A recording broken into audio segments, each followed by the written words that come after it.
क्या जूते को सर पर रख सकते हैं? क्या रखेंगे? अपना जूता सर पे रखेंगी?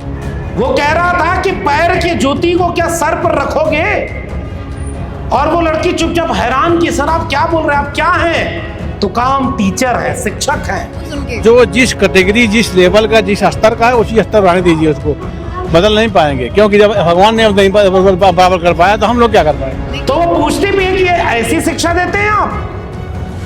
तो कहा हाँ, गलत थोड़ा ही है। जब भगवान ने पांचों उंगली बराबर नहीं बनाया तो पैर वाले को पैर के लिए ही बनाया है, उसको माथे पर नहीं रखा जाता। फरवरी 2026 की वीडियो है, ये पुरानी नहीं है। इसका मतलब क्या है कि आज कुछ लोगों को यह गुमान है कि अगर यह भारत का समाज एक शरीर की तरह है तो वो उसके मस्तक पर बैठे हैं और कुछ लोग पैरों में पड़े हुए हैं। कि हजारों साल की न्याय और समता की लड़ाई में एक किताब इस देश को मिली जिसने ये तय किया था कि आने वाला भारत सबका बनेगा। उस किताब का नाम है भारत का संविधान। वहां तो we the people of India लिखा है ना, और आज हमको तोड़ करके मैं, तुम और वह में बांटा जा रहा है। और दिलचस्प बात यह देखिए कि जो बांटने वाला है वही कह रहा है बंटो मत। समझदार को इशारा काफी। बाबा साहब डॉक्टर अंबेडकर की अगुवाई में जो संविधान बना उसका पहला शब्द है we the people of India, यानी हम भारत के लोग। हम में सब बराबर हैं, न कोई बड़ा न कोई छोटा, न कोई जात ऊंची न कोई नीची, न कोई अमीर को एक वोट ज्यादा न गरीब को वोटर कम, सब बराबर। और ऐसे संविधान को खतरा जिस दौर में आ जाए उस दौर में मैं आपको नौकरी बचाने के लिए नहीं, उस संविधान को बचाने के लिए लड़ना चाहिए जिसने नौकरियां दी हैं और जिसने सत्ता, संसाधन और सम्मान दिया है। आज मैं आपसे पूछना चाहता हूं, जाति जनगणना हमारा मुद्दा क्यों है? क्योंकि हम जानना चाहते हैं इस देश में अगर 100 अरबपति हैं और इस देश में 90 आबादी SC ST OBC की है तो इस देश के 100 अरबपतियों में 90 अरबपति SC ST OBC के हैं क्या? अरे 90 छोड़िए, 9 भी नहीं, और 9 छोड़िए 1 भी नहीं है। ये सवाल जिस दिन कोई पूछ देगा उनका धर्म का तंबू खतरे में आ जाता है। वो प्रोफेसर नहीं है, वो वाइस चांसलर नहीं है, वो PDA जिसे आज एक उत्तर प्रदेश में सबसे लोकप्रिय शब्द कहा जाता है, पिछड़े दलित अल्पसंख्यक आदि आबादी, वो PDA 90% है कहां? जिस देश में राज्य की जिम्मेदारी थी शिक्षा देना, निःशुल्क शिक्षा देना, आपके गांव के पास में स्कूल खोला गया, गरीबों के बच्चे भी स्कूल जाएं, गरीबों के बच्चे भी अच्छी शिक्षा पाएं, गरीबों के बच्चे भी DMSP बनने का सपना देखें, गरीबों के बच्चे भी देश चलाने के लिए आगे बढ़े, उसके लिए आपके चौराहे पर, आपके गांव के पास में स्कूल खोला गया और सरकार मुफ्त में शिक्षा देती थी जब भारत गरीब था। धीरे धीरे 75 साल तक आते आते भारत अमीर होता गया और शिक्षा को बेचता चला गया, महंगी होती चली गई। और अलीगढ़ वालों, उत्तर प्रदेश वालों, भूल तो नहीं गए, पिछले 4 साल में आपके यहाँ 26 से 27 हजार सरकारी स्कूल बंद कर दिया गया है। बताओ गलत तो नहीं कह रहा हूं? और उसके पास में कंपोजिट ठेका खुला हुआ है। 27,300 नए लाइसेंस दिया है उत्तर प्रदेश सरकार ने ठेका का। मैं आंकड़ों के साथ बोल रहा हूं। यानी आपके गांव के पास शराब मिल सकती है, शिक्षा नहीं मिल सकती, और नाम लेकर के हुकूमत कर रहे हैं कि हम भगवान के नाम का राम राज ले आए। ये है आपका राम का राज।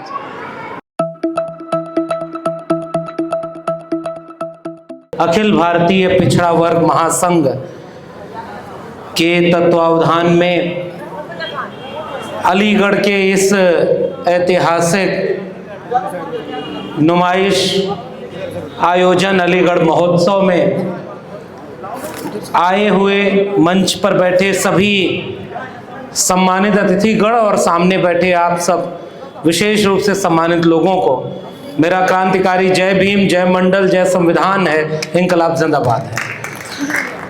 अभी इस जगह पर जब मैं खड़ा हुआ हूं तो शायद 3 साल पहले एक बार और यहाँ आने का मौका मिला था। 3 या 4 साल हुआ होगा।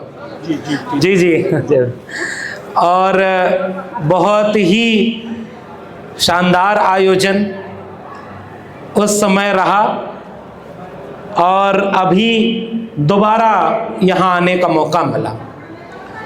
एक और आयोजन ऐसा रहा कि जिसे टाला नहीं जा सकता था, इसलिए हमने ये सोचा है कि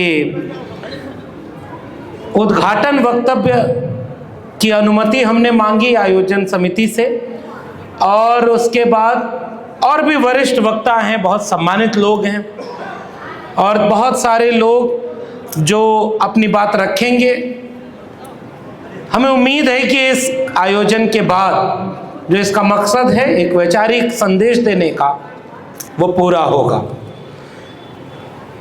अभी चूंकि शुरुआत है तो संख्या कम है। मुझे उम्मीद है कि जिनके लिए ये कुर्सियां यहाँ लगाई गई हैं वो या तो आ रहे होंगे, रास्ते में होंगे, या देर है उनको आने में, या उन्हें पता ही नहीं कि उनके लिए असली कुर्सी कहाँ लगाई गई है, वो कहीं और भटके होंगे। यह भी एक समस्या हमारे समाज की है, और इससे भी हमें यह सबक लेना है कि हमारी लड़ाई कितनी मुश्किल है, कठिन है। विचारों के कार्यक्रम में हमेशा चुनौती होती है कि लोग नहीं आते, कम आते हैं। लेकिन मुझे ये यकीन होता है कि अगर वैचारिक कार्यक्रम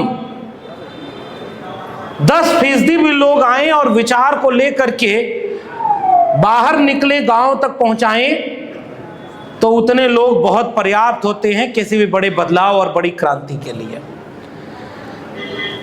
आज जब हम और आप यहां बात कर रहे हैं तो आज इस देश में क्या हालात है जिसके बीच में हमें आपको यहां इकट्ठा होने का मौका मिला। जिस दौर में स्कूल, कॉलेज और विश्वविद्यालय नए खोले जाने चाहिए, हम आप उस दौर में मिल रहे हैं जब स्कूल कॉलेज बंद करने के लिए नियम बनाए जा रहे हैं। जिस दौर में हर बीमार आदमी को निःशुल्क या कम पैसे में दवाई और इलाज मिलना चाहिए, उस दौर में सरकारी अस्पतालों में न डॉक्टर है न दवाई है। जिस दौर में, जिस दिल्ली से मैं आया हूं, वहां जहरीली हवा का दौर रहा हो और उससे भी किसी को दिक्कत ना हो। जिस वक्त देश में गरीबी और अमीरी के बीच खाई कम होनी चाहिए, उस समय रिपोर्ट बताती है कि वो खाई बढ़ती जा रही है। 80 करोड़ लोग 5 किलो अनाज पर जिंदा हैं और 100 अरबपतियों की सूची में इस देश के 90% आबादी का कोई नहीं है। ये ऐसा देश हम बनाते जा रहे हैं जिस देश में चंद पूंजीपतियों को सब कुछ मिल गया हो और गरीब आदमी को अब कुछ भी मिलने के रास्ते बंद होते जा रहे हो। ऐसे विपरीत दौर में जब भी कोई ऐसा वैचारिक आयोजन होता है तो वो इस जिम्मेदारी के साथ होता है कि सच बोलने के लिए हिम्मत करनी होगी। यह बात भी बिल्कुल ठीक है कि आजकल सच बोलना भी खतरे से खाली नहीं है। जिन धाराओं और नियमों को, कानूनों को बनाया गया था कि उनसे अपराधी जेल में जाएंगे, हमसे बेहतर आप जानते होंगे कि उन्हीं कानूनों का इस्तेमाल करके अपने हक की आवाज उठाने वाले लोगों को भी जेल में डाला जा रहा है। जो बोलेगा उसके ऊपर कार्रवाई की जाती है।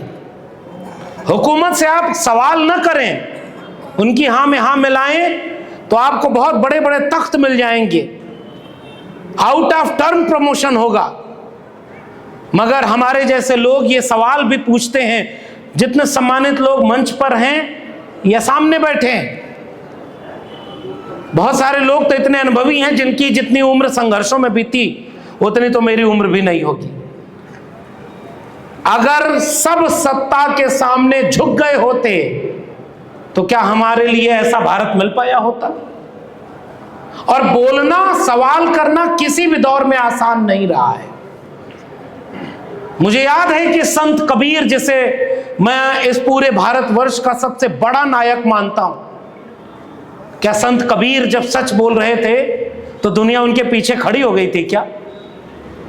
सांच कहो तो मारन धावे, झूठे जगपतियाना जी। सच कहने पर तो लोग मारने को दौड़ते थे। यानी 700 साल पहले भी भारत ऐसा ही रहा होगा, 700 साल बाद भी भारत ऐसा है। बस फर्क यह है कि कबीर जो कुछ कह गए वो कह गए।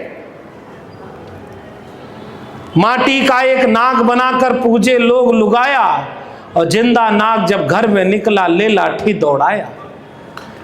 जब कबीर ये कह गए, काकर पाथर जोड़ के मस्जिद लई चनाए, ता चढ़मुल्ला बाग दे क्या बहरा हुआ खुदाए, तो पाहन पूजे तहर मिले तो मैं पूजू पहाड़, ताते ये चाकी भली पीस खाए संसार। अरे इन दोन राह न पाई, हिंदुन की हिंदुआई देखी, तुर्कन की तुर्काई। फिर भी कबीर की लिंचिंग नहीं हुई थी। आज कबीर होते तो या तो बुलडोजर के शिकार हो गए होते या जेल में होते। लेकिन अभी भी मैं चूंकि हिंदी साहित्य का विद्यार्थी हूं और भारत में कबीर पर बात करना अभी बैन नहीं है। कबीर आपके नायक हैं, कबीर दुनिया में बड़ा नाम माने जाते हैं। और इसीलिए मैंने जो अपनी दूसरी किताब लिखी, उस किताब के शुरुआती पन्ने पर कबीर का एक दोहा लिखा है कि कबीर कुआं एक है, पानी भरे अनेक, और बर्तन में ही भेद है, पानी सब में एक। हम एकता की बात करने आए हैं। हम ये बात कहने आए हैं कि जिस दौर में इंसान और इंसान को बांटा जा रहा हो, हम तमाम लोग एक होकर के इंसान को इंसान के बराबर बनाने की लड़ाई लड़ रहे हैं। और ये लड़ाई मुश्किल है। इस लड़ाई में किसी की नौकरी भी छीनी जा सकती है। मैं जब आपके यहाँ पिछली बार आया था तब नौकरी में था, और आपके यहाँ ही वो बातें बोली गई जो उस समय के हुक्मरानों को पसंद नहीं आई, नौकरी छीन ली। मगर मैं सोचता हूं कि कबीर तो कोई नौकरी नहीं कर रहे थे। संत रविदास, मेरे किताब जाति जनगणना पर मैंने जो किताब लिखी उसमें दूसरा दोहा इसी पर लिखा, जात जात में जात है जो केतन के पात, रविदास मनुष्य न जुड़ सके जब तक जात न जात। तो उन लोगों को हम आज भी याद करते हैं जबकि उनके गुजरे कई सौ साल बीत गए। उनकी नौकरी की वजह से नहीं, उनकी विचारधारा और संघर्ष की वजह से याद करते हैं। इंसान गुजर जाते हैं, उनका संघर्ष और उनका विचार कभी गुजरता नहीं, कभी खत्म नहीं होता। इसीलिए कभी आप गुरु नानक को याद करते हैं इसी भारत की मिट्टी में, तो कभी बुल्ले शाह, बाबा फरीद, चोखा मेला, नारायण गुरु, बसवन्ना को याद करते हैं। इनमें से कोई नौकरी नहीं करता था। इसी देश में हम महात्मा ज्योतिबा फूले की बात करते हैं, जिन्होंने कहा कि विद्या बिना मति गई, मति बिना गति गई, गति बिना वित्त गया, वित्त बिना शूद्र भय, एक अविद्या ने जाने कितने अन्य अत्याचार किए। घर से निकाल दिया स्कूल खोलने के जुल्म में, लेकिन वो डरे नहीं, झुके नहीं, और उनके पास भी कोई नौकरी नहीं थी। छत्रपति शाहू जी महाराज, उन्होंने उस विचारधारा को आगे बढ़ाया।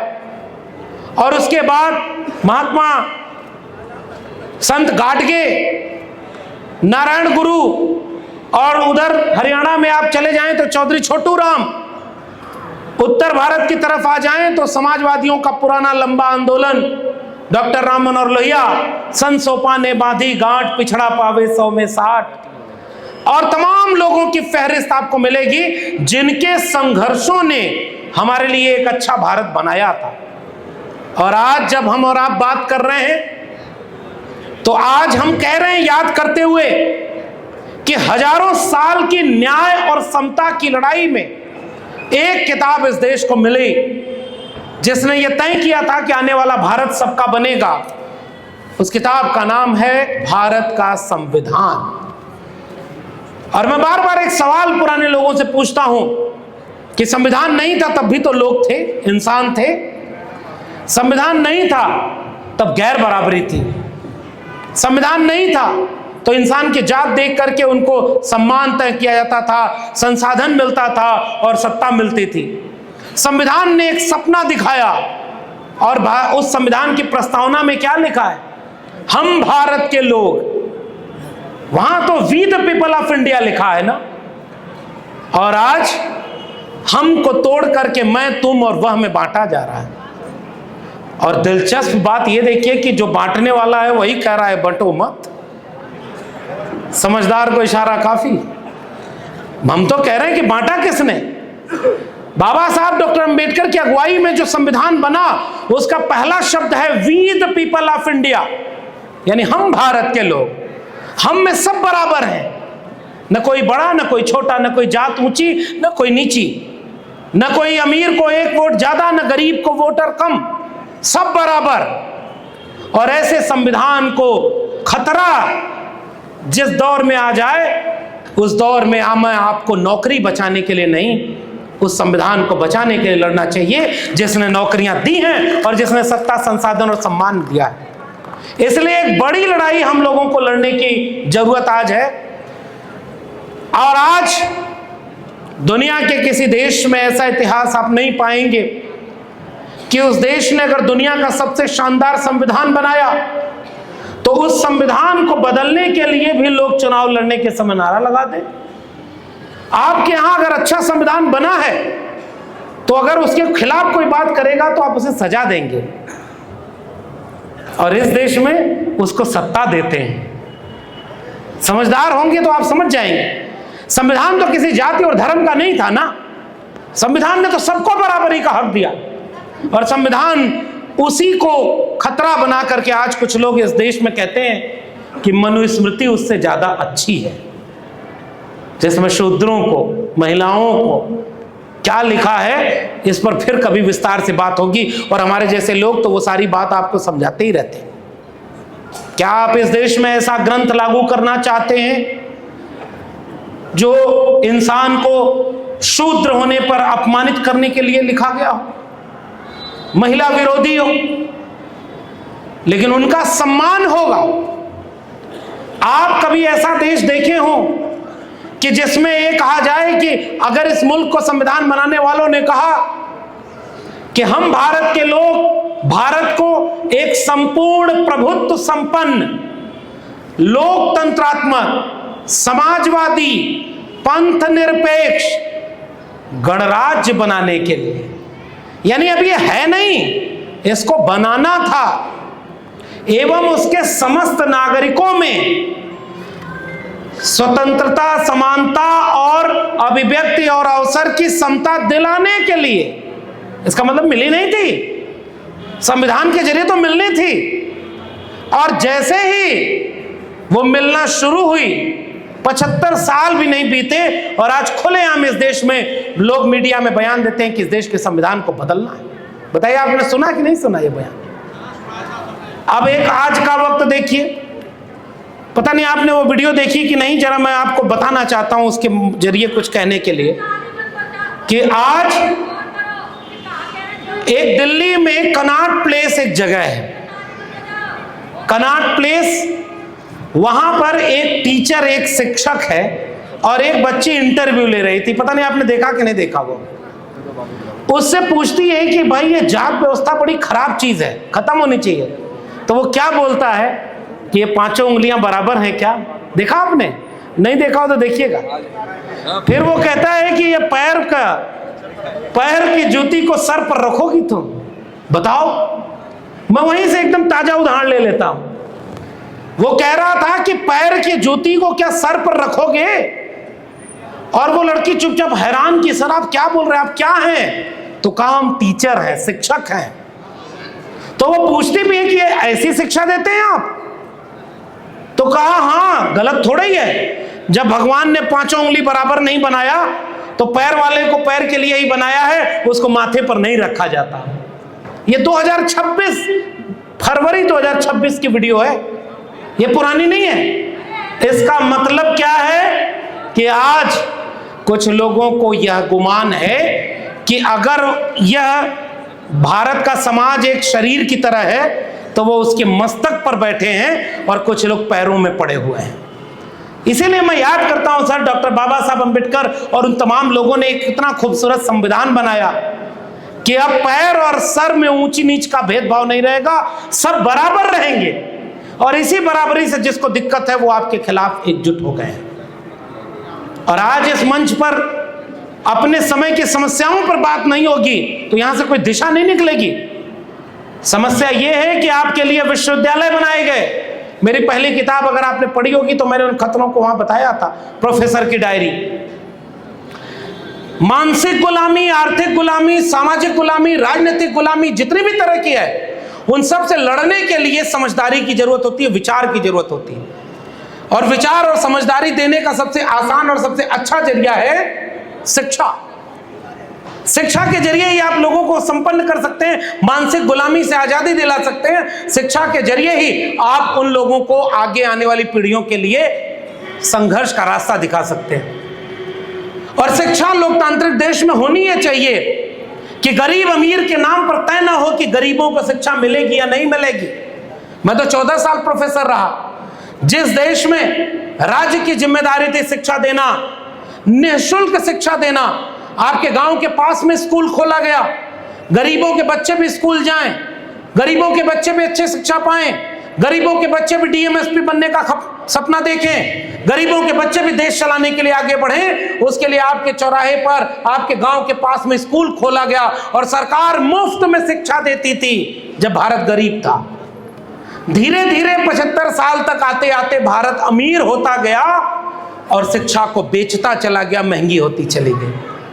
और अलीगढ़ वालों, उत्तर प्रदेश वालों, भूल तो नहीं गए, पिछले 4 साल में आपके यहाँ 26 से 27 हजार सरकारी स्कूल बंद कर दिया गया है। बताओ गलत तो नहीं कह रहा हूं? बंद किया गया? अरे भाई बताइए, भूल तो नहीं गया? सरकारी स्कूल बंद किया गया। तो स्कूल बंद करने का मकसद समझते हैं कि नहीं? उन स्कूलों में किसके घरों के बच्चे पढ़ते थे? हमारे और आपके घरों के बच्चे पढ़ते थे, गरीबों के बच्चे पढ़ते थे, किसानों मजदूरों के बच्चे पढ़ते थे। तो आप स्कूल बंद कर दिया और कंपोजिट स्कूल खोला गया था जिसे बंद किया गया, और उसके पास में कंपोजिट ठेका खुला हुआ है। 27,300 नए लाइसेंस दिया है उत्तर प्रदेश सरकार ने ठेका का। मैं आंकड़ों के साथ बोल रहा हूं। यानी आपके गांव के पास शराब मिल सकती है, शिक्षा नहीं मिल सकती है। और नाम लेकर के हुकूमत कर रहे हैं कि हम भगवान के नाम का राम राज ले आए। ये है आपका राम का राज? वहां तो हर हाथ में कलम होनी चाहिए भाई, शिक्षा होनी चाहिए ना। और आप जिसका राज लाए वो तलवार बांटता है। बताओ आपके बच्चों के हाथ में तलवार चाहिए कि कलम चाहिए? और अब नया नया एक यूजीसी का कानून ले आए हैं और उसमें सुप्रीम कोर्ट के दबाव में लाना पड़ा, ये मानते हुए कि हमारे देश के कैंपसों में जातिगत उत्पीड़न बढ़ रहा है। उसको इतना खराब बनाया कि वो पहली हियरिंग में रुक गया। एसआईआर पर अभी तक कोर्ट ने रोक नहीं लगाई। इस देश को चला कौन रहा है जरा समझिएगा। एसआईआर पर रोक नहीं लगी है, लगी है क्या? कोर्ट में सुनवाई चल रही है। ईडब्ल्यूएस पर रोक लगी, 5 जजेस की बेंच बना दी, 3 फेवर में थे, 2 विरोध में थे, पास करा दिया। और यहां यूजीसी के बनाए कानून, एक तो गवर्नमेंट ने ऐसा बनाया और दूसरे तुरंत रोक लग गई और थोड़े से लोग सड़क पर उतरे थे आंदोलन करने। टेलीविजन पर लाइव दिखाया जा रहा था और मैं तो वह देखकर बड़ा हैरान हो गया। मुझे बहुत खराब लगा कि हमारे देश के प्रधानमंत्री को उनकी जात के नाम पर लोगों ने गालियां दी। बताओ देखा आपने कि नहीं देखा? प्रधानमंत्री जी को जाति के नाम पर वो लोग गाली दे रहे थे ना, एक भी पर मुकदमा हुआ?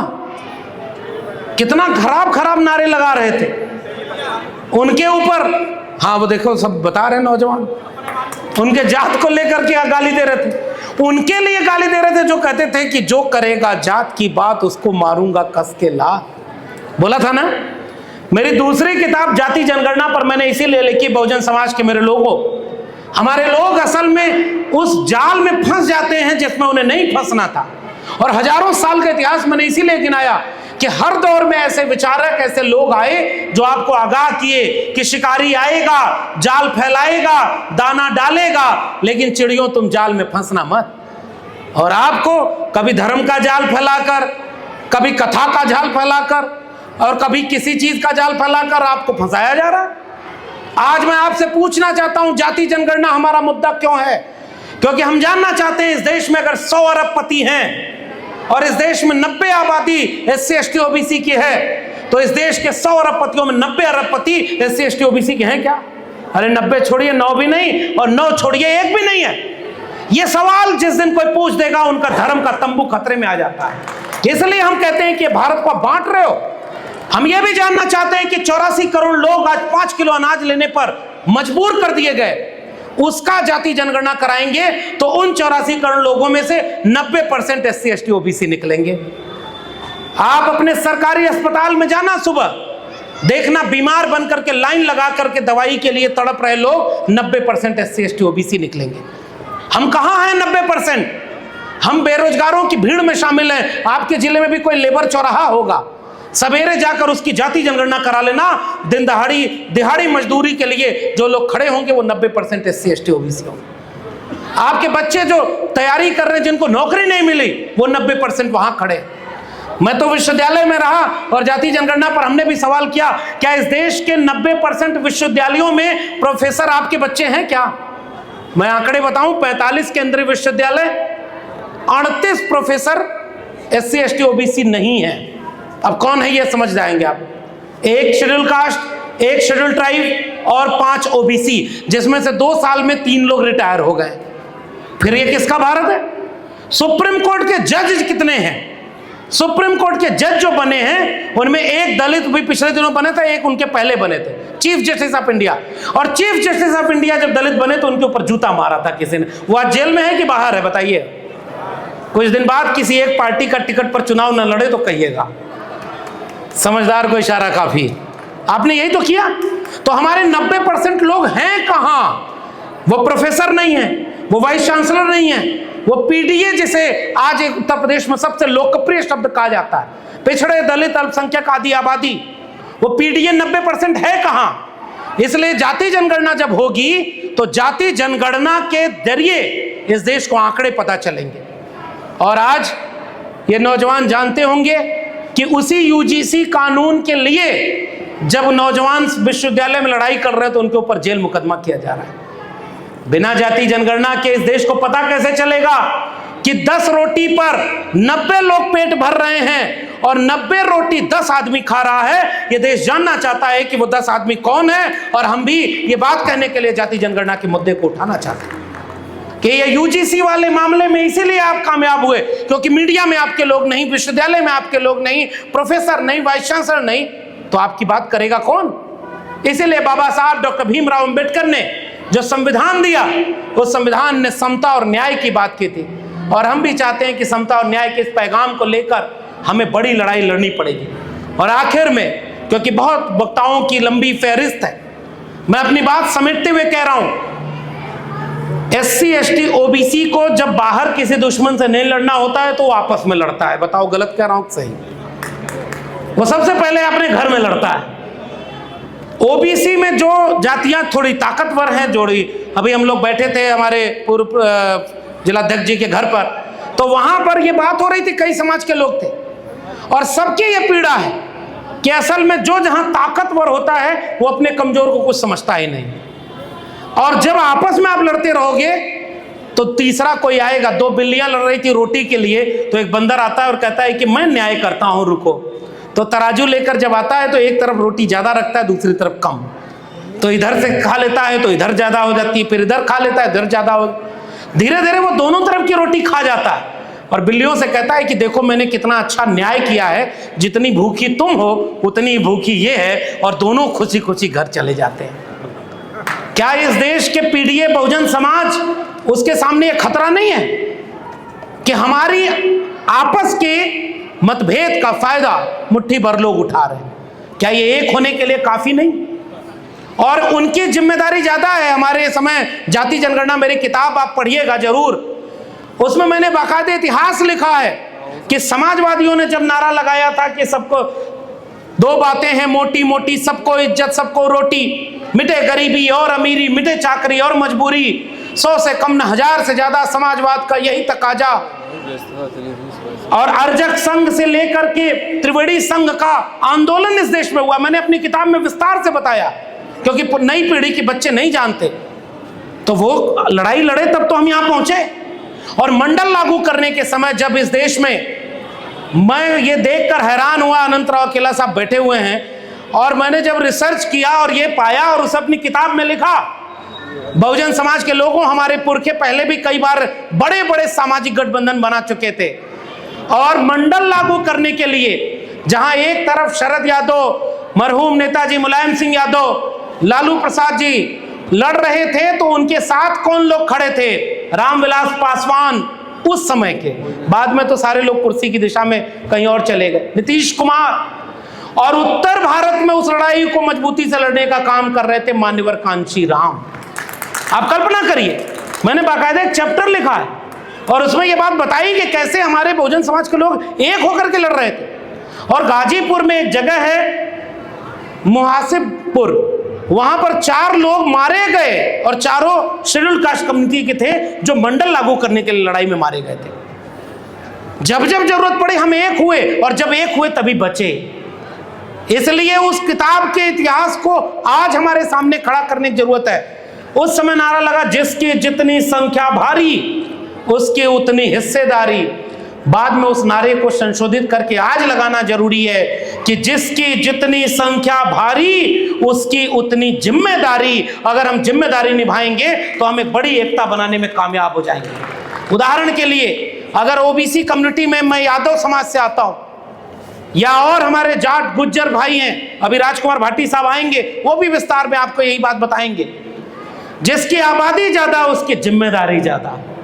आओ 2 कदम हम पीछे हटते हैं और अपने अति पिछड़े समाज के लोगों को, अपने बाकी जाति के लोगों को अपने साथ कंधे पर कंधा मिला करके और एक बड़ी एकजुटता के लिए तैयार करते हैं। तब पिछड़ों की एकजुटता बनेगी। और अगर वो पिछड़ों की एकजुटता नहीं बनी तो कितना भी बड़ा महासंघ बना लीजिए, संघ से नहीं समाज से एकजुटता आती है। और जब ओबीसी वैचारिक रूप से एकजुट हो जाएगा तो उसका स्वाभाविक मित्र वही बहुजन समाज बनेगा।